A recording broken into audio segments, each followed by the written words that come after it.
ہمارے پیچھے اگر بغیر وردی کے کوئی لوگ آئے، گاڑیاں آئی تو اپنی حفاظت بالکل نہیں اجازت دوں گا میرا پیچھا کرنے کی۔ ہم آپ کے میرے ساتھ ہیں۔ پیچھے کسی نے بغیر وردی کے سفید کپڑوں میں آیا تو اپنا خود ذمہ دار ہوگا۔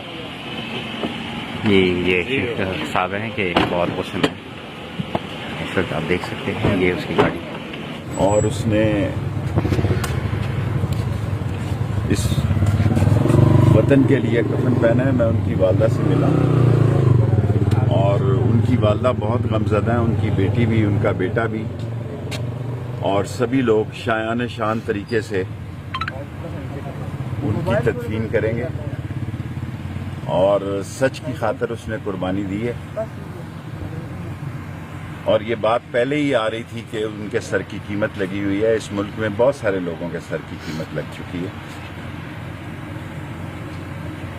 اور ان کو گولی لگی ہے۔ اب کینیا پولیس نے بھی یہ کہہ دیا، اور جان بوجھ کر جو انفلوئنس ایجنٹ ہیں وہ یہ تاثر دے رہے ہیں کہ کوئی حادثہ یہ خبر نہ دی جائے۔ اور ارشد شریف نے جس تحقیق کے ساتھ اس ملک میں جرنلزم کیا، جتنی محنت کی، جو ڈاکومنٹ لا رہا تھا، جو مووی آ رہی تھی کرپشن پہ، اصل میں وہ اسی کے لیے کینیا گیا تھا۔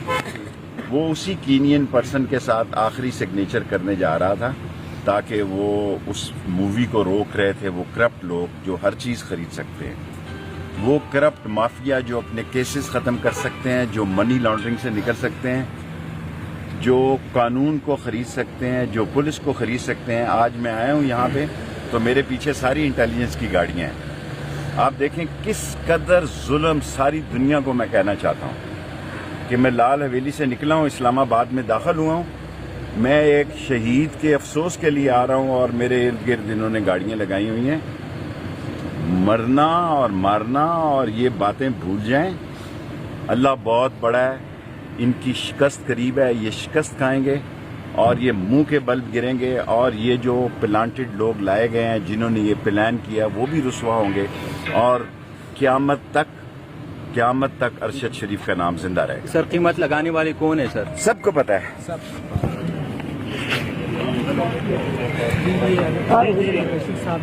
جی شیخ رشید صاحب تھے، آپ لوگ دیکھ سکتے ہیں یہاں پر آئے تھے ارشد شریف صاحب کی تعزیت کے لیے، میڈیا کے ساتھ بات چیت کر رہے تھے، گفتگو کر رہے تھے۔ اس وقت آپ ہمارے پیچھے اگر بغیر وردی کے کوئی لوگ آئے، گاڑیاں آئی تو اپنی حفاظت بالکل نہیں اجازت دوں گا میرا پیچھا کرنے کی۔ ہم آپ کے میرے ساتھ ہیں۔ پیچھے کسی نے بغیر وردی کے سفید کپڑوں میں آیا تو اپنا خود ذمہ دار ہوگا۔